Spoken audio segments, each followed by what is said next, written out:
ನಮಗೆ ಗೊತ್ತೈತಿ ನಾವು ಜಾಸ್ತಿ ಹೊತ್ತು ಮಾತಾಡಿದ್ವಿ ಅಂದ್ರೆ ನಿಮ್ಮ ಕಣ್ಣಾಗ ನಮ್ಮ ಕಿಮ್ಮತ್ತು ಇರಂಗಿಲ್ಲ, ಅದು ಗೊತ್ತೈತಿ ನನಗೆ. ನಾವೆಲ್ಲ ಇದ್ದೇ ಇರ್ತೀವಿ. ನಾನು ಸಮಿತಿಯವ್ರಿಗೆ ಅದೇ ಹೇಳಿದೆ, ಗೌಡ್ರು ಬಂದಿದ್ದಾರೆ, ಖಾಸ್ಕತ್ತನ ಮ್ಯಾಗ ಅವ್ರು ಭಾಳ ಅಭಿಮಾನ. ಒಂದೇ ನೆನಪಿಟ್ಕೊಳ್ರಿ, ಇವತ್ತು ಹೆಂಗೆ ಮ್ಯಾಗ ಚಂದ್ರ ಬಂದಾಗ ನಮಗೆಲ್ಲ ಖುಷಿ ಆಕೈತಿ, ಹಂಗೆ ಅವ್ರು ಇವತ್ತು ತಾಳಿಕೋಟಿಗೆ ಬಂದು ನಮ್ಮನ್ನೆಲ್ಲ ಖುಷಿ ಪಡಿಸಿದವ್ರು. ಅವ್ರು ಅಷ್ಟೇ ಭಾಳ ಚಂದ. ಅವ್ರ ಮಾತಿನ ಮುಖಾಂತರ ಎಲ್ಲರ ಮನಸ್ಸೊಳಗೆ ಅಚ್ಚರಿ ಮೂಡಿಸ್ಯಾರ, ಅವ್ರ ಛಾಪ್ ಮೂಡಿಸ್ಯಾರ. ಅವ್ರ ಮಾತು ಕೇಳುವುದೇ ನಿಮ್ಮೆಲ್ಲರ ಅದಕ್ಕೆ ಕಾಯಕತ್ತೀರಿ ನೀವು. ಅದಕ್ಕೆ ನಾ ಜಾಸ್ತಿ ಹೊತ್ತು ಮಾತಾಡ್ದೇನೆ. ವೇದಿಕೆಯ ಮೇಲಿರುವ ಎಲ್ಲ ಪೂಜ್ಯರಲ್ಲಿ ಶರಣಾರ್ಥಿಗಳನ್ನು ಸಮರ್ಪಿಸಿ, ಆಗಮಿಸಿದಂತಹ ಯತ್ನಾಳ್ ಗೌಡ್ರವರಲ್ಲಿ ಪ್ರಣಾಮಗಳನ್ನು ಸಮರ್ಪಿಸಿ, ವೇದಿಕೆಯ ಮೇಲಿರುವ ಅವರಿವರನ್ನದೇ ಎಲ್ಲರಲ್ಲಿಯೂ ಪ್ರಣಾಮಗಳನ್ನು ಸಮರ್ಪಿಸಿ, ಶ್ರೀರಾಮ ಉತ್ಸವ ಸಮಿತಿಯವರು 2ನೇ ವರ್ಷ ಆದರೂ ಸಹಿತ ಭಾಳ ಚಂದ ಈ ಕಾರ್ಯಕ್ರಮವನ್ನು ಏರ್ಪಡಿಸಿದ್ದಾರೆ. ಇಂಥ ಕಾರ್ಯಗಳು ನಮ್ಮ ಊರಾಗ ಹಿಂಗೆ ಮುಂದುವರಿಲಿ. ಸದಾ ಹಿಂದುತ್ವಕ್ಕಾಗಿ ನಮ್ಮ ಮನಸ್ಸು, ನಮ್ಮ ಚಿತ್ತ, ನಮ್ಮ ಯೋಚನೆ ಮೀಸಲಾಗಿ ಇಡೋಣ ಅಂತ ತಿಳಿಸಿ ನನ್ನ ಸಮಯವನ್ನು ಗೌಡ್ರಿಗೆ ಮೀಸಲಿಟ್ಟು ನನ್ನ ಮಾತಿಗೆ ವಿರಾಮಿಸ್ತೀನಿ. ನಮಸ್ತೆ. ಹಾಗೇನೆ ನೀವೆಲ್ಲ ಕಾಯಕತ್ತಿದ್ದು, ಹುಲಿ ಕಾಡಿನಲ್ಲಿ ಹೋದ್ರೆ ಹಂದಿ ನಾಯಿಗಳೆಲ್ಲ ಓಡಿ ಹೋಗ್ತಾವಂತ. ಕಾಡಿನಲ್ಲಿ ಹುಲಿ ಬಂತು ಅಂದ್ರೆ ಹಂದಿಗಳು ನಾಯಿಗಳು ಓಡಿ ಹೋಗ್ತಾವ. ಆದ್ರೆ ಹುಲಿ ಮರಿಗಳು ಬರ್ತಾವಲ್ಲ, ಹಂಗೆ ಹುಲಿ ಮರಿ ಹಂಗೆ ಬಂದಂತ ತಮ್ಮೆಲ್ಲರಿಗೂ ಶರಣಾರ್ಥಿ. ಮೊದಲು ಆ ಹುಲಿ ಮರಿಗಳ, ಇವೆಲ್ಲ ಹುಲಿ ಮರಿಗಳಿದಿರಲ್ಲ, ಆ ಹುಲಿ ಮರಿಗಳನ್ನು ಕರೆಸಿರುವಂಥ ಹುಲಿ ಯಾವುದಂದ್ರೆ ಅದು ಹಿಂದೂ ಹುಲಿ ಬಸವನಗೌಡ ಪಾಟೀಲ್ ಅವರು ಅಂತ ಬರ್ತಾರೆ. ನೋಡ್ಬೇಕ್ರಿ, ಯಾರು ರೊಕ್ಕ ಕೊಟ್ಟು ಕರೆಸಿವೇನ? ಎಲ್ಲ ಯಾರ ಕೈ ಹತ್ರ ನೋಡ ರೊಕ್ಕ ಕೊಟ್ಟು, ಎಷ್ಟೋ ಜನ ರೊಕ್ಕ ಕೊಟ್ಟು ಕರೆಸಿದ್ರೆ ಬರಂಗಿಲ್ಲ. ಯಾಕೆ ಬರ್ತೀವಂದ್ರ ಧರ್ಮೋ ರಕ್ಷತಿ ರಕ್ಷಿತ, ಯಾರು ಧರ್ಮದ ಸಲುವಾಗಿ ಮಾತಾಡ್ತಾರಲ್ಲ ಅದಕ್ಕೆ ನಾವೆಲ್ಲರೂ ಸೇರ್ತೀವಿ. ಇದು ಭಾರತದ ಸಂಸ್ಕೃತಿ, ಭಾರತದ ಸಂಸ್ಕೃತಿ ಬಂಧುಗಳೇ. ನಮ್ಮಲ್ಲಿ ರಕ್ತ ಯಾರ್ದಿದೆ? ರಾಮನ ರಕ್ತ, ಬೇರೆ ಯಾವುದ ರಕ್ತ ಇಲ್ಲ. ರಾಮ ಪುರುಷೋತ್ತಮ ರಾಮ ಇದ್ದ ನಮ್ಮೆಲ್ಲರ ಅಸ್ಮಿತೆ. ಭಾರತ ದೇಶದ ಈ ಸನಾತನ ಸಂಸ್ಕೃತಿಯ ಸಂಸ್ಕಾರವನ್ನು ಇಟ್ಟುಕೊಂಡು ಹೋಗಿರುವಂಥ ಏಕೈಕ ವ್ಯಕ್ತಿ ಅದು ಯಾರಂದ್ರೆ ರಾಮ. ಅಂತ ರಾಮನ ಅನುಯಾಯಿಗಳು ನಾವು. ಹಿಂದುತ್ವವನ್ನು ಏನು ಒಂದು ವಚನದಾಗಿ ಹೇಳಂಗಿರ್ಬೇಕು, ಸುಳ್ಳು ಪುಳ್ಳಿ ಹೇಳಬಾರ್ದು. ಸುಳ್ಳು ಹೇಳಿದವ್ರು ಮುಂದೆ ಬರಂಗೇ ಇಲ್ಲ. ಆದ್ರೆ ನಿಜ ಹೇಳಿ ಇಷ್ಟು ಜನರಿಗೆ ಕೂಡಿಸುವಂಥ ಶಕ್ತಿ ಯಾವುದಂದ್ರೆ ಅದು ಹಿಂದೂ ಹುಲಿ ಬಸವನಗೌಡ್ರ ಅಂತ ದೇವಸ್ಥಾನ. ನಾವೆಲ್ಲರೂ ಏನು ಆಗಿಬಿಟ್ಟಿವ ಅಂದ್ರೆ ಬೇರೆ ಸಂಸ್ಕಾರಗಳು ಸಂಸ್ಕೃತಿಗಳು ಚಲೋ ಇಲ್ಲ. ನಮ್ಮ ಸಂಸ್ಕೃತಿ ಸರಿ ಇಲ್ಲ, ಬೇರೆ ಸಂಸ್ಕೃತಿ ಚಲೋ ಐತಂತ ನಾವು ಬೇರೆ ಸಂಸ್ಕೃತಿಗೆ ಹೊಂಟಿವಿ. ಅಂಥದ್ರಲ್ಲಿ ನಮ್ಮ ಸಂಸ್ಕೃತಿ ನಮ್ಮ ಸಂಸ್ಕಾರವನ್ನು ಇಟ್ಕೊಂಡು ಹೋಗ್ಬೇಕು. ಮುಂದೆ ನೋಡ್ಬೇಕ್ರಿ ಯಾರ್ದದ್ರ ಹಿಂದುವಿ ಸ್ವರಾಜ್ಯವನ್ನು ಕಟ್ಟಿರುವಂಥ ಶಿವಾಜಿ ಮಹಾರಾಜರ ಸರ್ಕಲ್ ಐತೆ. ಇಲ್ಲಿ ಯಾವ್ದು ಸರ್ಕಲ್ ಐತ್ರಿ? ರಾಣಾ ಪ್ರತಾಪ, ಅಕ್ಬರ, ಇಜಾಮರು. ಯಾವ ರಾಣಾ ಪ್ರತಾಪನ ಹೆಸರು ತಗೊಂಡ್ರೆ ಏನು ಮಾಡ್ಕೋತಿದ್ರಿ? ಅವರ ಪ್ರತಿಮೆ. ಇನ್ನೊಂದು ಯಾವ್ದೈತ್ರಿ? ಹುಲಿ ಬಸವನಗೌಡರು ಬಂದಾರ ಅಂದ್ರೆ ಹಿಂದೂ ತತ್ವವನ್ನು ಬೆಳೆಸುವಂಥ ಕಾರ್ಯ ಅವ್ರು ಮಾಡಕತ್ತಾರ. ನಾನೇನು ಹೆಚ್ಚು ಮಾತಾಡಂಗಿಲ್ಲ, ಅವ್ರು ಮಾತಾಡ್ತಾರೆ. ನಾನು ಮಾತಾಡಬೇಕಿತ್ತು. ಯಾಕೆ ಹೇಳ್ತೀನಂದ್ರೆ ನಮ್ಮ ದೇಶ, ನಮ್ಮ ಧರ್ಮ, ನಮ್ಮ ರಾಷ್ಟ್ರ ಎಲ್ಲನೂ ಸುಖವಾಗಿರಬೇಕಾದ್ರೆ ಹಿಂದೂ ಧರ್ಮವನ್ನು ನಾವೆಲ್ಲರೂ ಆಚರಣೆಗೆ ತರಬೇಕಾಗ್ತದೆ. ಸುಳ್ಳು ಆಚರಣೆ ತರಬಾರ್ದು. ಸತ್ಯವಾದಂಥ ವಿಚಾರಗಳನ್ನು ನಾವು ಹೇಳುವುದರ ಮೂಲಕ ನಮ್ಮ ಹಿಂದೂ ತತ್ವವನ್ನು ಇವತ್ತಿಗೂ ಜೀವಂತಿಡುವಂಥ ಕೆಲಸ ಆಗಬೇಕು. ಬಂಧುಗಳೇ, ತಾವೆಲ್ಲರೂ ಬಂದಿರಿ.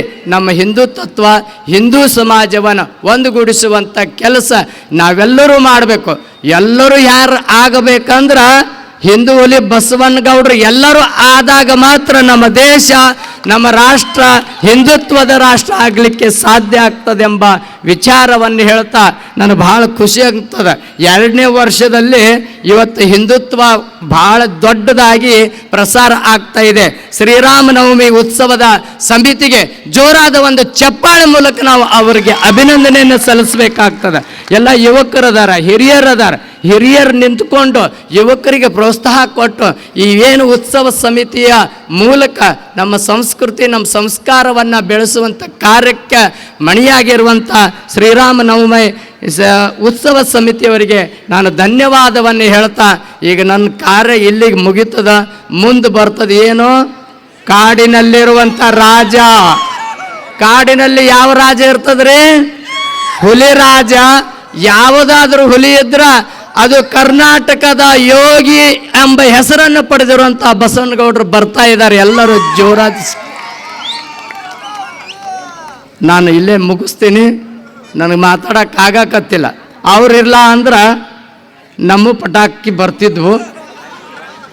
ಆ ದೊಡ್ಡ ಅಟಮ್ ಬಾಂಬ್ ಬಂದಿರು ಅಂದ್ರೆ ಈ ಪಟಾಕಿ ನಿಂತದ, ಅಟಮ್ ಬಾಂಬ್ ಹಾರ್ತದೆ ಎಂಬ ವಿಚಾರವನ್ನು ಹೇಳ್ತಾ ತಮ್ಮೆಲ್ಲರಿಗೂ ಶರಣಾರ್ಥಿ. ಬರ ಭಾರತ್ ಮಾತಾ ಕಿ ಜೋರು ಹೇಳ್ಬೇಕ್ರಿ, ಬರಾಕತ್ತಾರ. ಬರ ಭಾರತ್ ಮಾತಾ ಕಿ ಜೈ ಶ್ರೀರಾಮ್, ಜೈ ಶ್ರೀರಾಮ್, ಜೈ ಶಿವಾಜಿ, ಜೈ ಶಿವಾಜಿ, ಹರ ಹರ ಹರ ಹರ. ಎಲ್ಲರಿಗೂ ನಮಸ್ಕಾರಗಳು.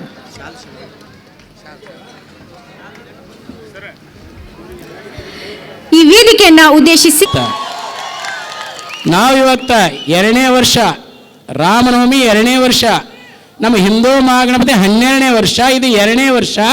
ನಮ್ಮ ಹಿಂದೂ ಮಹಾಗಣಪತಿ ಕಾರ್ಯಕ್ರಮದಲ್ಲಿ ಗೌಡ್ರು ಬಂದರು. ಕೇವಲ 10 ನಿಮಿಷದಲ್ಲಿ ಇಡೀ ಹಿಂದುತ್ವವನ್ನು ಜಾಗೃತಿ ಮಾಡಿದರು. ನಮಗೆ ಇವತ್ತಿಷ್ಟು ಸಮಯ ಸಿಕ್ಕದ ನಾವು ಮಾತಾಡೋದು ದೊಡ್ಡದಲ್ಲ, ನಮ್ಮ ಗೌಡ್ರು ಮಾತಾಡಬೇಕಾಗ್ಯದ ಇವತ್ತು. ಯಾಕೆ ಮಾತನ್ನು ಹೇಳ್ತೀನಿ ಅಂದರೆ, ಹಿಂದೂ ಅಂದ್ರೆ ಹಿಂದೂ ಹಿಂಸೆಯನ್ನು ದೂರ ಮಾಡಿಸೋಕೆ ನಮಗೆ ಹಿಂದೂ ಅಂತಾರೆ. ರಾಮನ ಆದರ್ಶ, ಧರ್ಮನ ಆದರ್ಶ ಇಟ್ಕೊಂಡು ನಮ್ಮ RS ಪಾಂಡ್ರೆ ಎಲ್ಲ ವಿಸ್ತಾರವಾಗಿ ಹೇಳಿಬಿಟ್ರೆ ನಾವು ಹೇಳುವಂಥ ಅವಶ್ಯಕತೆ ಇಲ್ಲ. ಆದರೆ ನಿಮಗೊಂದು ಮಾತು ಹೇಳ್ತೀನಿ, ಧರ್ಮಕ್ಕಾಗಿ ಯಾವುದೇ ಮರ್ಜಿನ ಇಟ್ಕೊಳ್ಳಾರ್ದಂಗೆ, ಯಾವುದೇ ಪಕ್ಷಕ್ಕೆ ಒತ್ತಡಕ್ಕೆ ಮಣಿಲಾರ್ದಂಗೆ, ತಮ್ಮನ್ನು ಬಿಟ್ಟು ಕೊಡಲಾರ್ದಂಗೆ ಧರ್ಮಕ್ಕಾಗಿ ನಿಂತಂಥ ವ್ಯಕ್ತಿ ಯಾರಂದ್ರೆ ನಮ್ಮ ಬಸವನಗೌಡ್ರು ಅಂತ ಹೇಳ್ಬೇಕಾಗ್ತದ. ನೋಡಿ, ಅವ್ರು ಯಾವುದೇ ಪಕ್ಷ ಇರಲಿ, ಯಾವುದೇ ಪಂಗಡ ಇರಲಿ, ಯಾರಿಗೆ ಮುಲಾಜಿರಲ್ಲ. ಕೆಲವೊಂದು ಸಲ ಸ್ವಾಮಿಗಳಿಗೆ ಹೇಳ್ತಿರ್ತಾರೆ, ಬುದ್ಧಿ ನೀವು ಹಿಂಗದಿರಿ ಅಂತ ಹೇಳ್ತಿರ್ತಾರೆ. ಅಂಥ ವ್ಯಕ್ತಿತ್ವ ಉಳ್ಳಂಥ ನಮ್ಮ ರಾಜಕೀಯ ವ್ಯಕ್ತಿಗಳು ಬೇಕಾಗಿದೆ ಇವತ್ತು. ಮರ್ಜಿ ಇರುವಂಥ ರಾಜಕಾರಣಿಗಳು ನಮಗೆ ಬೇಕಾಗಿಲ್ಲ. ಅಪರೂಪದ ರಾಜಕಾರಣಿಗಳು ನಮಗೆ ನೋಡ್ರಿ, ತಾಳಿಕೋಟೆ ಅಷ್ಟೇ ಅಲ್ಲ, ಕರ್ನಾಟಕ ಅಷ್ಟೇ ಅಲ್ಲ, ಅವ್ರಿಗೆ ಏನಂತ ಕರೀತಾರೆ ಗೊತ್ತನ್ರಿ? ಉತ್ತರ ಭಾರತದ ಯೋಗಿ ಆದಿತ್ಯನಾಥ್ ಅಂತ ಕರೀತಾರೆ ಅವರಿಗೆ. ಅಂದ್ರೆ ಮುಂದೆ ಅವ್ರು ನಮ್ಮ ದೇಶದ, ನಮ್ಮ ರಾಜ್ಯದ ಮುಖ್ಯಮಂತ್ರಿ ಆಗಲಿ ಅಂತ ನಮ್ಮ ಜಿಲ್ಲೆಯವ್ರಿಗೆ ಎಲ್ಲರಿಗೆ ಅದೊಂದು ಆಸೆ ಐತಿ. ಆ ಆಸೆಯನ್ನು ನಾವು ನೀವೆಲ್ಲರೂ ಕೂಡ ಈಡೇರಿಸೋಣ. ನಾನು ಮಾತಾಡೋಕ್ಕಿಂತ ನೀವೆಲ್ಲರೂ ಮಾತಾಡ್ರಿ. ಒಂದು ಮಾತು ಹೇಳ್ತೀನಿ, ಹೋದ ಸಲ ಕೇವಲ ನಾನು, ಸಿದ್ಧಲಿಂಗಜ್ಜವರು, ನಮ್ಮ ಕೆಸರಟ್ಟಿ ಅಜ್ಜವರು ಉದ್ಘಾಟನೆ ಮಾಡಿದ್ದೆವು. ಈ ವರ್ಷ ಇಷ್ಟು ಜನ ಸೇರಿ, ಮುಂದಿನ ವರ್ಷ ಇಷ್ಟೂ ಜಾಗ ಸಾಲಲ್ಲ ನಮಗೆ ಕನಿಷ್ಠ ಒಂದು 5 ಎಕರೆ ಜಾಗ ಬೇಕಾಗ್ತದೆ ರಾಮನವಮಿ ಮಾಡೋಕೆ. ಯಾಕಂದ್ರೆ ದುಡಿಮೆಯಲ್ಲಿ ನಿಯತ್ತಿದ್ರೆ ಕೊಡುವ ಕೈಗಳಿಗೆ ಬಡತನ ಇಲ್ಲ ಅಂತ, ಹಂಗೆ ನಮ್ಮ ಅಮಿತ್ ಸಿಂಗ್ ದಾದವರೆಲ್ಲ ಯುವಕ ಮಂಡಳಿ ಐತಲ್ರಿ, ರಾಮನವಮಿಯನ್ನು ಭಾಳ ಅತ್ಯಂತ ವಿಜೃಂಭಣೆಯಿಂದ ಮಾಡಕತ್ತಾರ. ಅವರಿಗೆ ನಾವು ನೀವೆಲ್ಲರೂ ಕೂಡ ಬೆನ್ನೆಲುಬಾಗಿ ನಿಂತ ಆ ಕಾರ್ಯಕ್ರಮವನ್ನು ಯಶಸ್ವಿ ಮಾಡೋಣ. ಈ ರಾಮನವಮಿ ಯಾರ್ದಪ್ಪ ಅಂದ್ರೆ ಬರೇ ತಾಳಿಕೋಟೆ ನಗರದವ್ರದಲ್ಲ, ಪ್ರತಿಯೊಬ್ಬ ಮನೆಯವ್ರದ್ದು ಅಂತ ನಾವು ತಿಳ್ಕೊಂಡು ಈ ಕಾರ್ಯಕ್ರಮವನ್ನು ಯಶಸ್ವಿ ಮಾಡೋಣ ಅಂತೇಳಿ ನನ್ನ 2 ಮಾತುಗಳು ಮುಗಿಸ್ತೇನೆ. ಓಂ ಶಾಂತಿ ಶಾಂತಿ ಶಾಂತಿ. ಗೋಸ್ಕರವಾಗಿ ದುಡಿದಿರ್ತಕ್ಕಂಥವರು ಒಬ್ಬ ಧರ್ಮವನ್ನಿಟ್ಟುಕೊಂಡು ಧರ್ಮದ ಯುದ್ಧವನ್ನು ಗೆದ್ರೆ, ಅಧರ್ಮದಲ್ಲಿಯೂ ಸಹಿತವಾಗಿ ಧರ್ಮವನ್ನು ಯಾವ ರೀತಿ ಗೆಲ್ಲಬೇಕು ಅಂತ ತೋರಿಸಿಕೊಟ್ಟವನು ಶ್ರೀಕೃಷ್ಣ ಪರಮಾತ್ಮ. ಧರ್ಮದಲ್ಲಿಯೇ ಧರ್ಮವನ್ನಿಟ್ಟುಕೊಂಡು ಧರ್ಮದ ಯುದ್ಧ ಗೆದ್ದಂತವನು ಶ್ರೀರಾಮಚಂದ್ರ. ಇಂತಹ ಒಂದು ರವಿವಂಶ ಅಂದರೆ ಸೂರ್ಯವಂಶ ಮತ್ತು ಒಂದು ಸೋಮವಂಶ, ಈ ಅಂತಹ 2 ವಂಶಗಳಲ್ಲಿ ಸೂರ್ಯ ಮತ್ತು ಚಂದ್ರರಂತೆ ಬೆಳೆದಿರತಕ್ಕಂಥವರು ಒಂದು ಶ್ರೀರಾಮ, ಇನ್ನೊಂದು ಶ್ರೀಕೃಷ್ಣ ಪರಮಾತ್ಮ. ಇಂತಹ ಒಂದು ರಾಮಾಯಣ ಮತ್ತು ಮಹಾಭಾರತವನ್ನು ಕೊಟ್ಟಿರ್ತಕ್ಕಂತಹ ಒಂದು ಹಿಂದೂಸ್ಥಾನ. ಇಂತಹ ಹಿಂದೂಸ್ಥಾನದಲ್ಲಿ ನಾವೆಲ್ಲ ಹಿಂದೂಗಳು ಹೇಗಾಗಿದ್ದೇವೆ ಅಂತಂದರೆ, ಮನೆಯಲ್ಲಿ ಮಾತ್ರ ಹಿಂದೂಗಳಾಗಿದ್ದೇವೆ, ಹೊರಗಡೆ ಬಂದರೆ ಹಿಂದೂಗಳಾಗ್ತಾ ಇಲ್ಲ ನಾವು. ಯಾಕೆ ಅಂದರೆ ಈಗ ಗೌಡ್ರು ಬಂದಾರ ಅಂತ ಇಷ್ಟೆಲ್ಲ ಜನ ಸೇರಿದ್ದೀವಿ. ಯಾರೋ ಒಬ್ಬ ಹಿಂದೂಗೆ ಅಪಮಾನ ಆದರೆ, ಏನೋ ಒಂದು ಸಣ್ಣ ಆಘಾತ ಆದರೆ ಇಷ್ಟು ಜನ ಸೇರಂಗಿಲ್ಲ ನಾವು. ಅದೇ ಅನ್ಯ ಧರ್ಮದಲ್ಲಿ ಏನಾಗ್ತದೆ ಅಂತಂದರೆ ಒಗ್ಗಟ್ಟಿದೆ. ನಮ್ಮ ಧರ್ಮದಲ್ಲಿ ಒಗ್ಗಟ್ಟಿಲ್ಲ. ಬಾಜು ಮನೆಯಲ್ಲಿ ಏನಾದರೂ ಆದರೆ ನಮ್ಮ ಮನೆಯವರು ಹೋಗ್ತಾ ಇಲ್ಲ. ನಾವು ಅಂತಹಲ್ಲಿ ನಾವು ಹೋಗಬೇಕು, ನಮ್ಮ ಸಂಘಟನೆಯನ್ನು ತೋರಿಸ್ಬೇಕು. ಅದಕ್ಕೆ ನರೇಂದ್ರ ಮೋದಿ ಅವರು ಏನು ಹೇಳಿದರು ಅಂತಂದ್ರೆ ಬೇಟಿ ಬಚಾವ್ ಬೇಟಿ ಪಢಾವ್ ಅಂತ ಹೇಳಿದರು. ಯಾಕೆ ಹೆಣ್ಣು ಮಕ್ಕಳನ್ನು ಉದ್ದೇಶಿಸಿ ವಾಕ್ಯಗಳನ್ನು ಹೇಳಿದರು ಅಂತಂದರೆ, ಹೆಣ್ಣು ಮಕ್ಕಳು ಯಾವಾಗ ವಿದ್ಯೆಯನ್ನು ಕಲಿತಾರೋ ಆಗ ದೇಶ ಉದ್ಧಾರವಾಗ್ತದೆ ಅಂತ ಹೇಳಿದರು. ಅದೇ ರೀತಿಯಾಗಿ ಆ ಒಂದು ಮಾತು 10 ವರ್ಷಗಳ ಹಿಂದೆ ಮೋದಿಜಿಯವರು ಹೇಳಿರ್ತಕ್ಕಂತಹ ಮಾತನ್ನು ಈಗ ನಾವೇನು ಹೇಳಬೇಕು ಅಂತಂದರೆ, ಬೇಟಿ ಕೋ ಹಮಾರೆ ಧರ್ಮಕ್ಕೆ ಬಾರೆ ಪಡಾವೋ, ನಮ್ಮ ಧರ್ಮದ ವಿಷಯವಾಗಿ ನಮ್ಮ ಮಕ್ಕಳು, ನಮ್ಮ ಹೆಣ್ಣು ಮಕ್ಕಳನ್ನು ಅನ್ಯ ಧರ್ಮದವರು ಮದುವೆಯಾಗಿ ಅವರಿಂದ ಸಂತಾನವನ್ನು ಪಡೆದು ಅವರ ಧರ್ಮದಲ್ಲಿ ಸ್ವೀಕಾರ ಮಾಡ್ತಾ ಇದ್ದಾರೆ. ಹೀಗೆ ಆದರೆ ನಮ್ಮ ಧರ್ಮ ಹೇಗೆ ಉಳಿಬೇಕು? ನಮ್ಮ ಸನಾತನ ಹಿಂದೂ ಧರ್ಮ ಹೆಂಗೆ ಉಳಿಬೇಕು? ಉಳಿಯಂಗಿಲ್ಲ. ಅದಕ್ಕೆ ಹಮಾರೆ ಬೇಟಿಕೋ ಹಮಾರೆ ಧರ್ಮಕ್ಕೆ ಬಾರೆ ಪಡಾವು. ಬಂದ ಕೂಡಲೇ ನಾವು ದೀಪವನ್ನು ಹಚ್ಚಿದ್ವಿ. ಆ ದೀಪವನ್ನು ಯಾಕೆ ಹಚ್ತೀವಿ ಅಂತ ಹೇಳಿ ನೀವು ನಿಮ್ಮ ಮಕ್ಕಳಿಗೆ ಹೇಳಿಕೊಡ್ಬೇಕು. ನಿಮಗೆ ಗೊತ್ತಿಲ್ಲ ಅಂದರೆ ಇಲ್ಲಿರ್ತಕ್ಕಂತಹ ಆಚಾರ್ಯರನ್ನ, ಪುರೋಹಿತರನ್ನ, ಅಲ್ಲಿರ್ತಕ್ಕಂತಹ ಗೊತ್ತಿದ್ದವರನ್ನ ಕೇಳಿ ತಿಳಿಸಿ ಹೇಳ್ಬೇಕು. ನೀವು ಎಲ್ಲಿ ನಾವು ಫೇಲ್ ಆಗ್ಲಿಕ್ಕತ್ತೀವಿ ಅಂತಂದ್ರೆ ಮಕ್ಕಳಿಗೆ ಧರ್ಮದ ಕೊರತೆ ಆಗ್ತಾ ಇದೆ. ನಾವು ಕುಂಕುಮವನ್ನು ಇಡ್ರಿ ಅಂತ ಹೇಳಿದ್ರೆ ಯಾಕೆ ಇಡಬೇಕು ಅಂತ ಕೇಳ್ತಾ ಇದ್ದಾರೆ. ಬಳೆಗಳನ್ನು ಹಾಕೊಳ್ರಿ ಅಂತಂದ್ರೆ ಯಾಕೆ ಹಾಕೊಳ್ಬೇಕು ಅಂತ ಕೇಳ್ತಾ ಇದ್ದಾರೆ. ಆದರೆ ಅನ್ಯ ಧರ್ಮದಲ್ಲಿ ಆ ರೀತಿ ಇಲ್ಲ. ಅಲ್ಲಿ ಏನು ಹೇಳ್ತಾರೆ ಅಂತಂದ್ರೆ, ಒಂದು ಮುಖಕ್ಕೆ ಮುಖವಾಡ ಹಾಕೊಳ್ರಿ ಅಂತಂದ್ರೆ ತತ್ಕ್ಷಣದಲ್ಲಿ ಹಾಕೊಳ್ತಾರೆ. ಯಾಕೆ? ನಮ್ಮ ಧರ್ಮದಲ್ಲಿ ಯಾಕಿಲ್ಲ ಅದು? ಯಾಕಂತಂದ್ರೆ ಸಣ್ಣವರಿರ್ತಕ್ಕಂತಹ ಸಂದರ್ಭದಲ್ಲಿ, ಚಿಕ್ಕವರಿರ್ತಕ್ಕಂತಹ ಸಂದರ್ಭದಲ್ಲಿ ಅವರಿಗೆ ನಾವು ಸಂಸ್ಕೃತಿಯನ್ನು ಕೊಟ್ಟಿಲ್ಲ. ಧರ್ಮದ ವಿಷಯದಲ್ಲಿ ನಾವು ಬೀಜವನ್ನು ಬಿತ್ತಿಲ್ಲ. ಗಿಡವಾಗಿ ಬಗ್ಗದ್ದು ಮರ. ಮಹಾಭಾರತ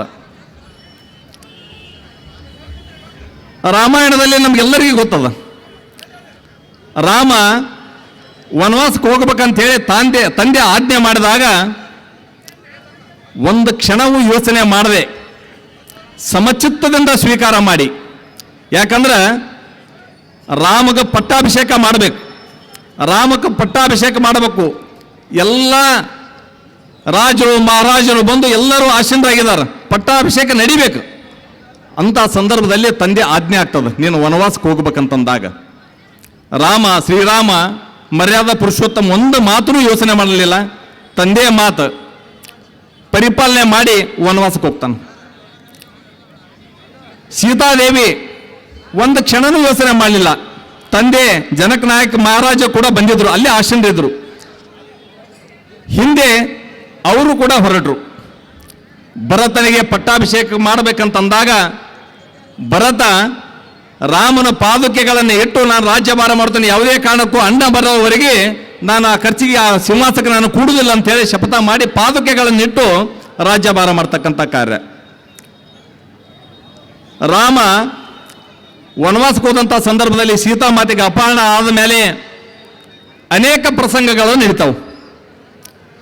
ಎಲ್ಲಿ ಸಾತ್ವಿಕ ಚಿಂತನೆಗಳು ಯೋಚನೆಗಳು ಇರ್ತಾವೋ ಅಲ್ಲೆಲ್ಲ ಬೇರೆ ಬೇರೆ ಸಾತ್ವಿಕ ಶಕ್ತಿಗಳು ಕೂಡ ಕೂಡ್ತಾವಂತ.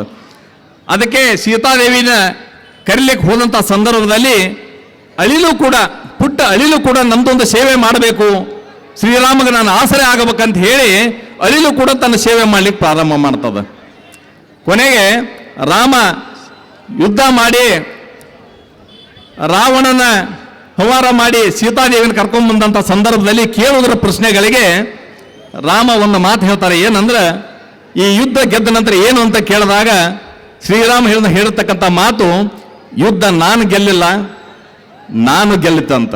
ಅಂದ್ರೆ ನಾನು ಅನ್ನೋ ಅಹಂಕಾರ ರಾವಣನಿಗೆ ವಧೆಯಾಯಿತು ಅಂತ. ಇದೆಲ್ಲ ಸಂಗತಿಗಳು ನಮ್ಗೆ ಗೊತ್ತಿರಬೇಕಂತೇಳಿ. ಯಾಕಂದ್ರೆ ನಾವು ಭಾರತೀಯರು. ಬಂಧುಗಳೇ, ಪ್ರಾಚೀನ ಇತಿಹಾಸವನ್ನು ಹೊಂದಿರತಕ್ಕಂಥ ಹಿಂದೂ ಧರ್ಮದ ಒಂದು ಸಂಪ್ರದಾಯ, ಒಂದು ಸಂಸ್ಕೃತಿ ಒಳಗೆ ಬೆಳೆದಂತಕ್ಕಂಥವ್ರು ನಾವು. ಸಾವಿರಾರು ವರ್ಷದ ಇತಿಹಾಸ ಅದು. ಜಗತ್ತಿನ ಇತಿಹಾಸದಲ್ಲಿ ಹಿಂದೂ ಧರ್ಮದಲ್ಲಿ ಒಬ್ಬನೇ ಒಬ್ಬ ಓಸಮ್ಮ ಬಿನ್ ಲಾಡೆನ್ಗ ಈ ಭಾರತ ಭೂಮಿ ಜನ್ಮ ಕೊಡಲಿಲ್ಲ. ಅಂಥ ಶ್ರೇಷ್ಠ ಇತಿಹಾಸ ಸಂಸ್ಕಾರದೊಳಗೆ, ಆ ಸಂಸ್ಕೃತಿ ಒಳಗೆ ಬೆಳೆದಿರ್ತಕ್ಕಂಥವ್ರು ನಾವುಗಳು. ಸಾಕಷ್ಟು ಇತಿಹಾಸಗಳು ನೋಡ್ತೀವಿ. ಗಜನಿ, ಗೋರಿ, ಸಾಕಷ್ಟು ಜನ ದಂಡೆತ್ತಿ ಬಂದರು. ಅನೇಕ ನೂರಾರು ವರ್ಷಗಳ ಕಾಲ ಈ ದೇಶವನ್ನು ಆಳಬೆಲ್ಲಿಕ್ಕಂತ ಬಂದರು. ಕೆಲವು ಸಂದರ್ಭದಲ್ಲಿ ನಾವು ಸೋತಿರಬಹುದು, ಆದರೆ ನಿರಂತರವಾಗಿರ್ತಕ್ಕಂಥ ಹೋರಾಟವನ್ನು ಮಾಡಿ ನಮ್ಮ ದೇಶವನ್ನು ಉಳಿಸ್ತಕ್ಕಂಥ ಕಾರ್ಯ ಮಾಡಿರ್ತಕ್ಕಂಥದ್ದು ನಮ್ಮ ಹಿರಿಯರು. ಯಾವಾಗ ಇಲ್ಲಿ ಅಧರ್ಮ ಸೃಷ್ಟಿ ಆಗ್ತದ, ಧರ್ಮದ ಉಳಿವಿಗಾಗಿ ಒಬ್ಬೊಬ್ಬರು ವೀರ ಪುರುಷರು ಜನ್ಮ ತಾಳ್ಕೊಂಡೇ ಬಂದಿದ್ದಾರೆ.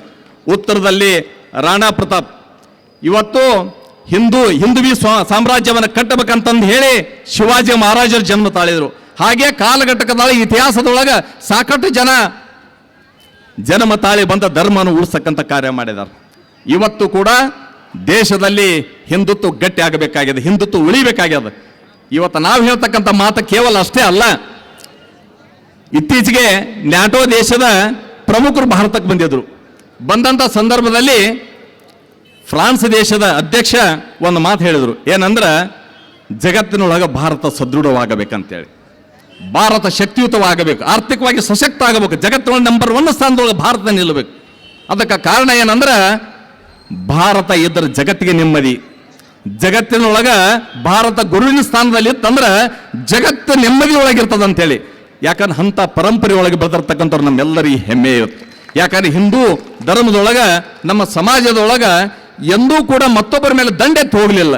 ಇಲ್ಲಿ ಹುಟ್ಟಿರ್ತಕ್ಕಂಥವ್ರು ರಾಮ, ಕೃಷ್ಣ, ಶಂಕರಾಚಾರ್ಯರು, ರಾಮಾನುಜಾಚಾರ್ಯರು, ಮಧ್ವಾಚಾರ್ಯರು, ಅವತ್ತಿನಿಂದ ಇವತ್ತಿನವರೆಗೆ ಸಿದ್ದೇಶ್ವರ ಮಹಾಸ್ವಾಮೀಜಿಯವರಿಗೆ ಅನೇಕ ಶರಣರ ಸಂತರು ಜಗತ್ತಿನೊಳಗೆ ಬೇರೆ ಬೇರೆ ದೇಶಕ್ಕೆ ಹೋದರು. ಅಲ್ಲಿ ಆಧ್ಯಾತ್ಮವನ್ನು ಬೋಧನೆ ಮಾಡಿದರು, ಜಗತ್ತಿನೊಳಗೆ ಶಾಂತಿಯನ್ನು ನೆಲೆಸಲಿಕ್ಕೆ ಪ್ರಾರಂಭ ಮಾಡಿದರು. ಜಗತ್ತೇ ಒಂದು ಕುಟುಂಬ ಅಂತ ಹೇಳಿ ಭಾವಿಸಿಕೊಂಡಿರ್ತಕ್ಕಂಥದ್ದು ಭಾರತ ಭೂಮಿ.